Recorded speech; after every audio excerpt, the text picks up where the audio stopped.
Hey Raiders, it's your favorite seed collector, Clean Sanchez, back at it again right here in Speranza. Today we're breaking down everything that went down this week in Arc Raiders, from my full review of Stella Montis to the wild community event stats, all the way to the huge 1.3.0 update that dropped a ton of balance changes and fixes. If you're into Arc Raiders and you want more content like this, make sure to follow me on Twitch at Clean Sanchez Media, hit that like button, subscribe, and let's get right into it. All right, let's kick things off with Stella Montis, the newest topside map that opened during the Breaking New Ground event. And let me be real with you, this map is gorgeous, but it does not play around. First off, those snow conditions, they are beautiful, but they change everything. The movement feels heavier, the footing feels more unpredictable, and the terrain forces you to plan ahead instead of brute force your way through. But the layout is honestly one of my favorites so far. Tight interior corridors, sudden open spaces, long cross-map sightlines, and little pockets where arc machines love to ambush you.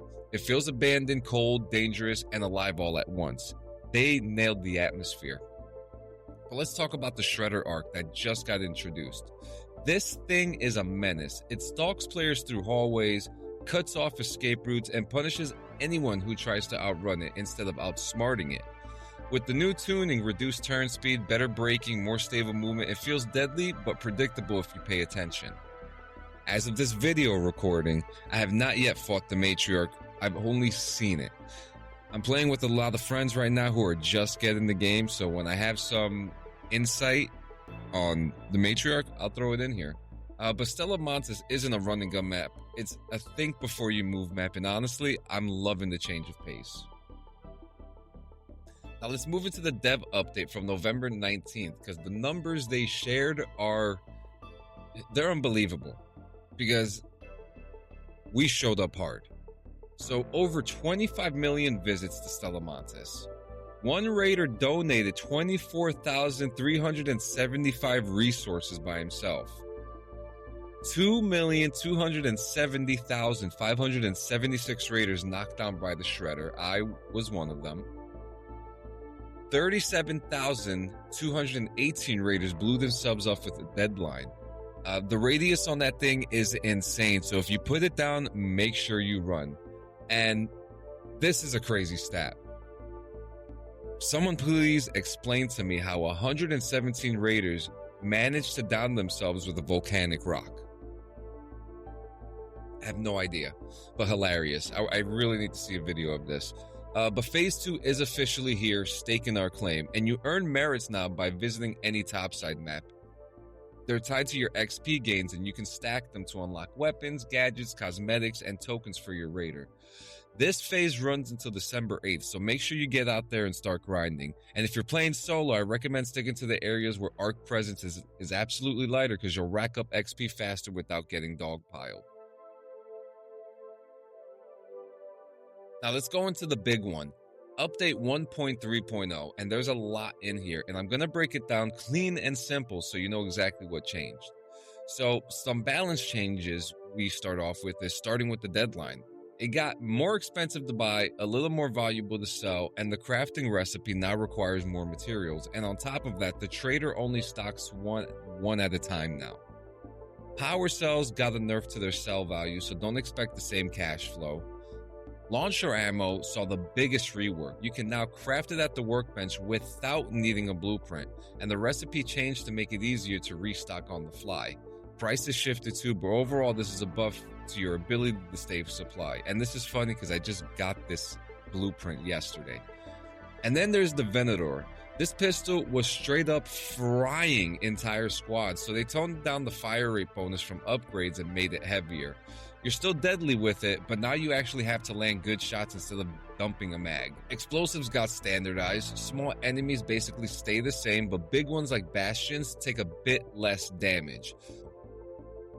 The Hull Cracker especially needs you to be more precise now. Still strong, just less point-and-click destruction.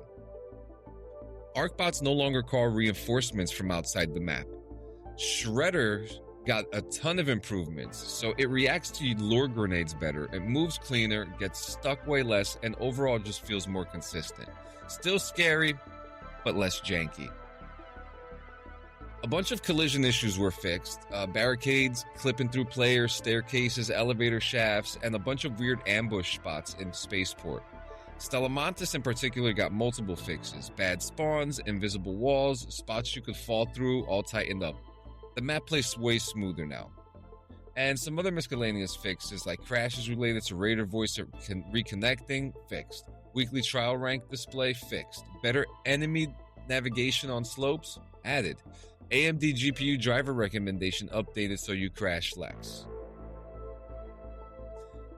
Now, some weapon fixes here include the new weapon, the Aphelion, which people are having a hard time finding this thing.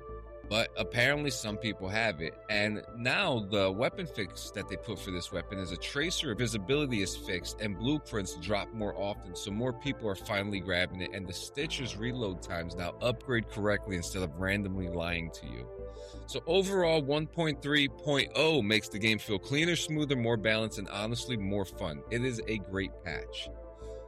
And so this next part caught me off guard. I genuinely didn't expect this to pop up while I was working on the script for this video, and apparently Arc Raiders is getting its own documentary series.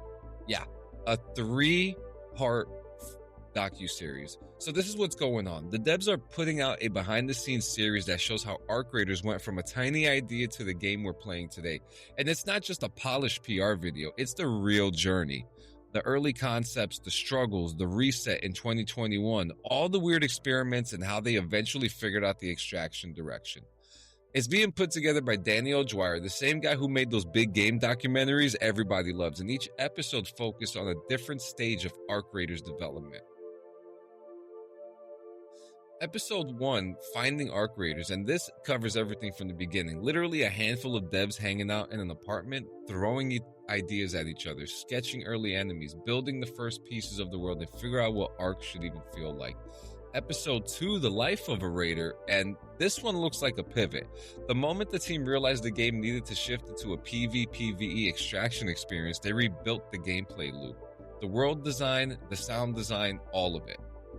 And in episode 3, Building Arc Machines, this dives into the tech and how they created machine learning inspired AI to make enemies feel more alive, more unpredictable, and more threatening.